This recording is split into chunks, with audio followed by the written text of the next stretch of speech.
Hey everybody, welcome to BODS Mayhem Hour. I am your host, John the Bod, aka the Bod Father, and as always, I'm bringing you guys and gals awesome interviews.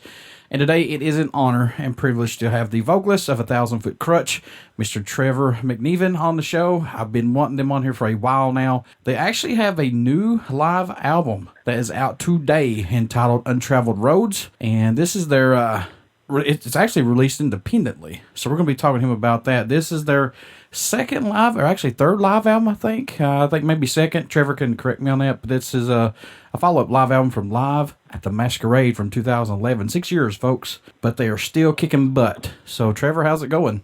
Man, I am well, brother. Thanks for having me, man. Let's jump right into this. 6 years from the last live album. What's impressed you the most about putting this live album together, the new one, Untraveled Roads? What's caught your eye about it, if anything, man?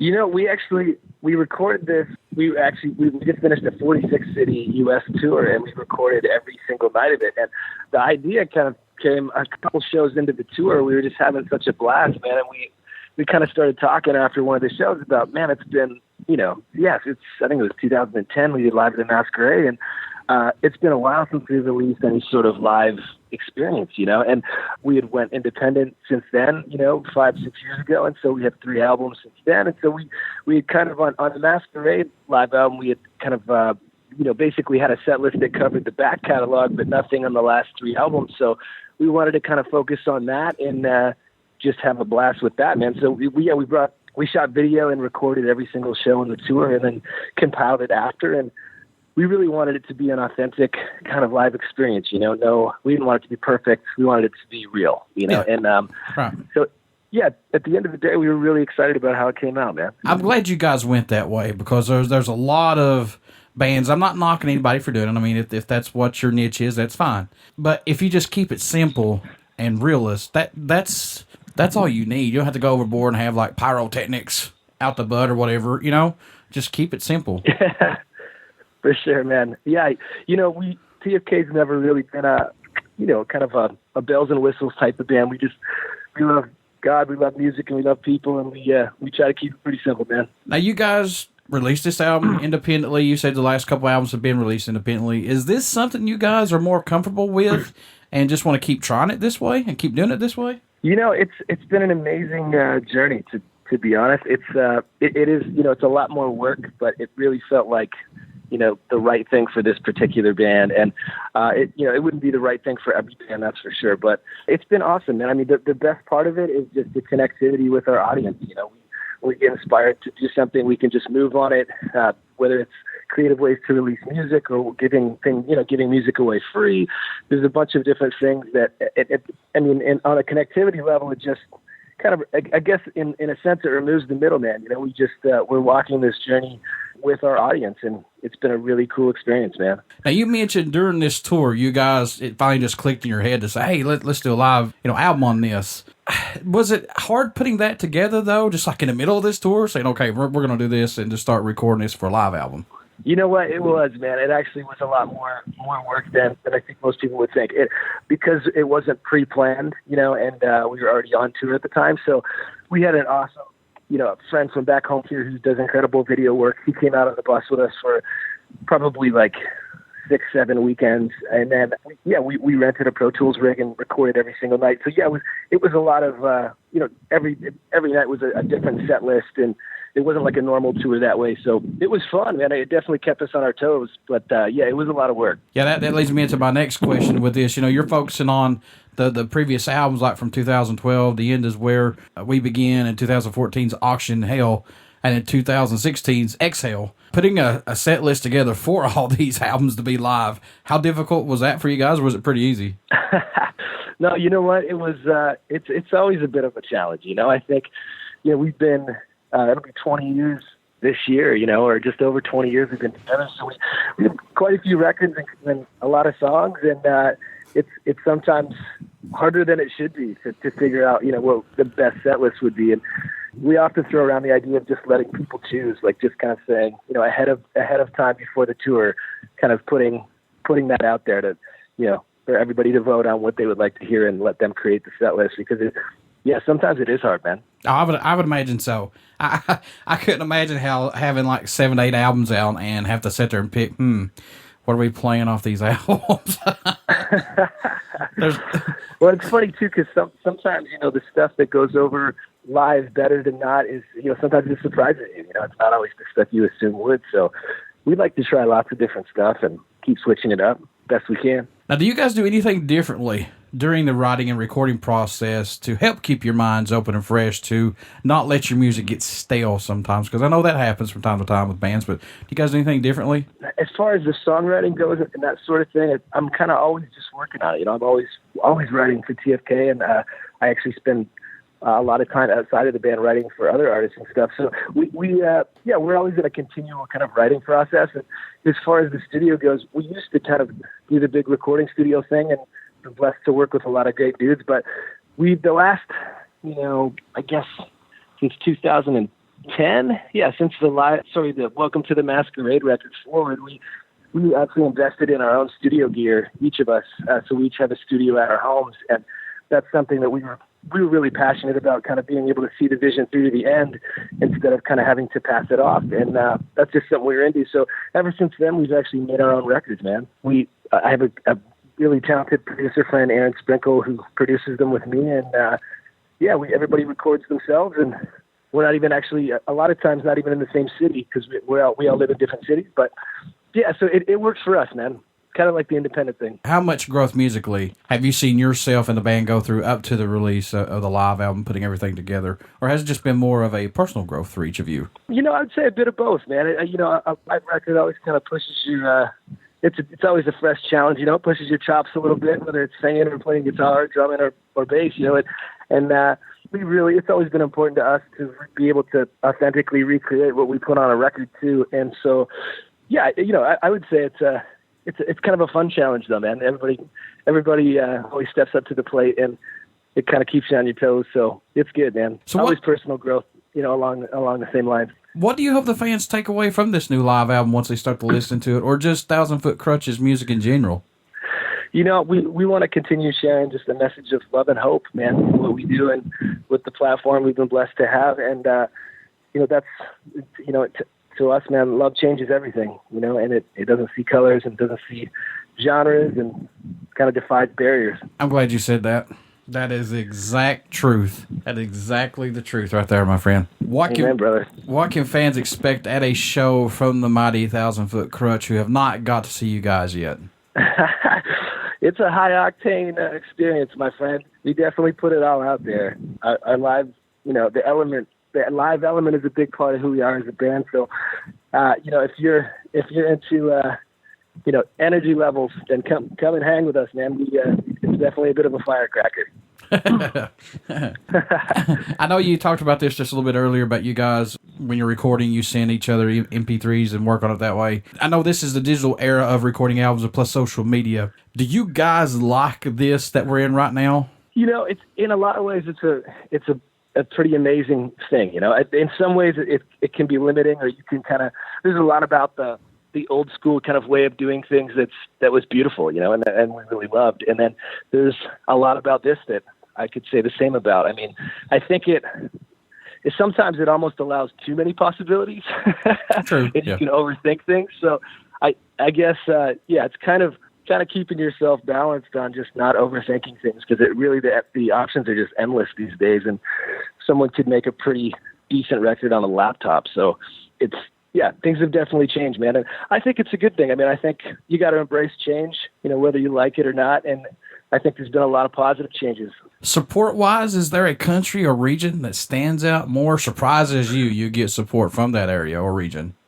We've been pretty, I would say it's fairly well balanced, man. I mean, I think, North America has always been, the U.S. has always been very kind to us, and we're a Canadian-based band, so our home country has always supported as well, and we've been fortunate enough to do a lot of traveling around the globe. And I think there's definitely pockets that embrace rock and or hard rock more than others, though, for sure. I mean, Europe kind of is kind of feeling it, but then there's pockets like Germany and Russia and the Ukraine that just love rock music, and so there's different pockets like that. Australia and New Zealand has been really cool, and So yeah, not just one in particular. You know, we feel very fortunate. And you hit the nail on the head right there. Overseas, like in Germany and in London and places like that, man, music, when they have a festival, it's a holiday. Yeah, it's true, man. They plan for it. They take it to the next level because I guess people don't realize it, but when they have those big festivals for several days, that's a lot of revenue and income for those local businesses over there. It's true, man. It really is a very big deal over there for the culture and just in general. You know, I think, you know, not that I don't want to slag, you know, us as North Americans, but there's just so, I think the live element is so populated. There's so many shows that you have options to go see depending where you live, but, you know, most of the time. And over there, you know, they're just so appreciative that a band from over here would come over there, right. Just period, you know? And so there is a bit of a deeper appreciation for it. Like when you play that show, you can just, man, they're just there from note one, you know, like they really show up for the bands that come over there. And, yeah, it's awesome, man. But just a different experience. That's all. I think, you know, in our culture, we have a lot of options and there's a lot of great bands and a lot of great shows. So you got to kind of pick and choose, but over there, yeah, not as many bands go over actually. So what does Thousand Foot Krutch bring to the table for music that's not out there as right now, if anything? You know,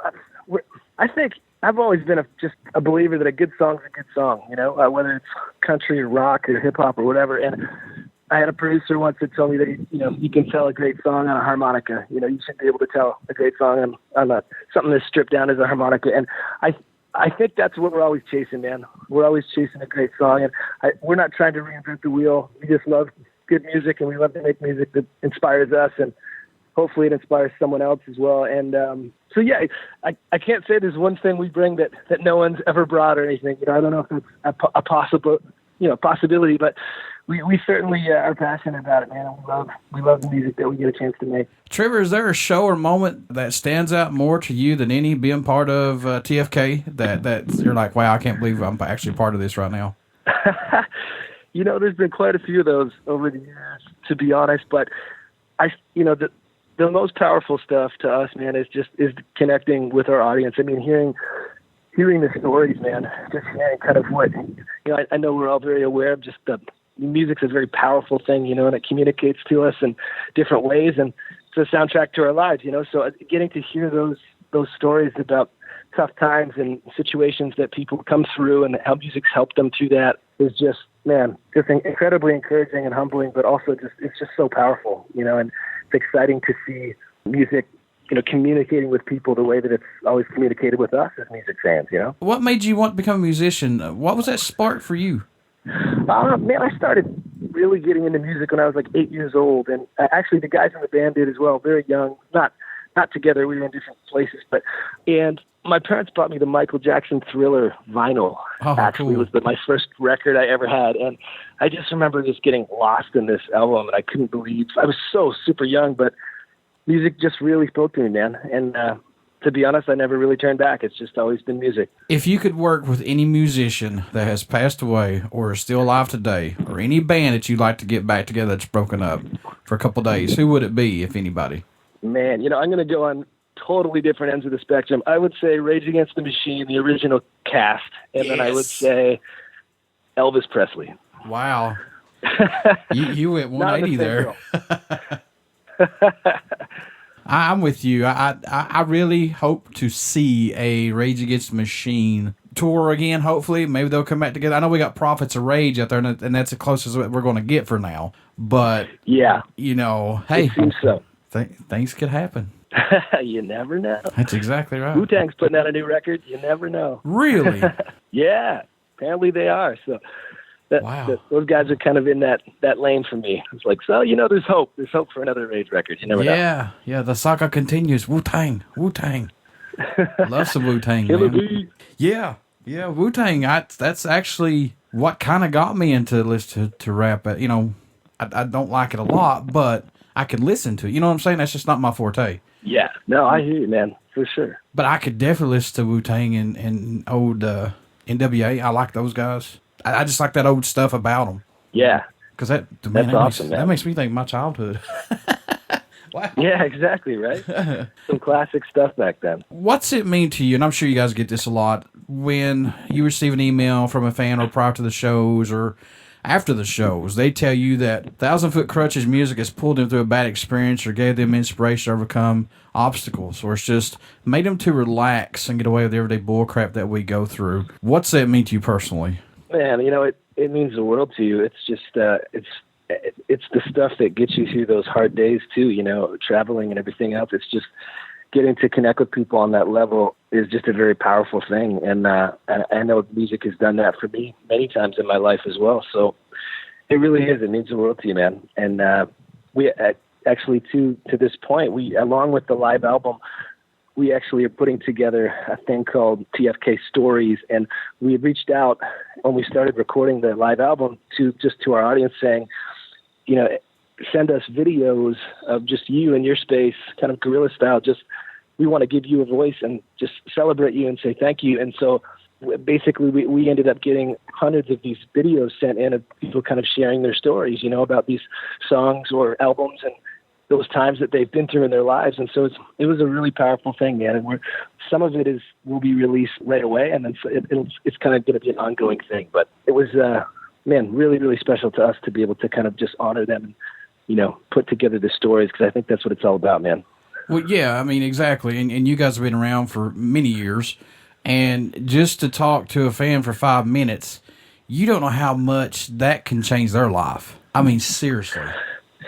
Yeah, it's a funny thing, we don't, you never, as the artist, I mean, for us anyways, I can only speak for us, but we don't think about, we're just normal dudes, just like anyone else, you know what I mean? So we don't really think about it that way, but I know those moments where that's happened to me in my life, and the impact that's had from the other way around. So we try our best, man, to just hang as long as we can after shows and just get to connect with people and catch up, man. We consider them our family for sure. Folks, Thousand Foot Krutch live album is out today. Go pick it up.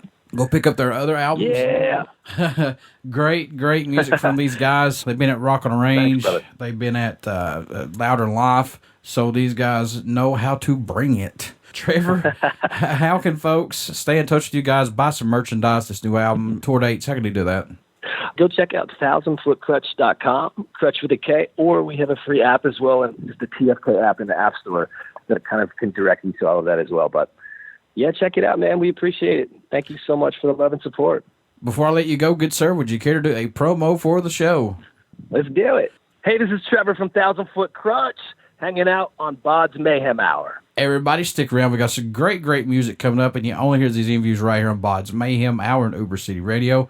I just ask that you great people out there keep the families in your thoughts and prayers from Texas and in Florida, because they have went through a catastrophic event with these hurricanes. And you can replace materialistic stuff, but lives cannot. So just keep them in your prayers and your vibes. So thanks, Trevor. Appreciate it, my man. Hey, thank you, brother. My pleasure.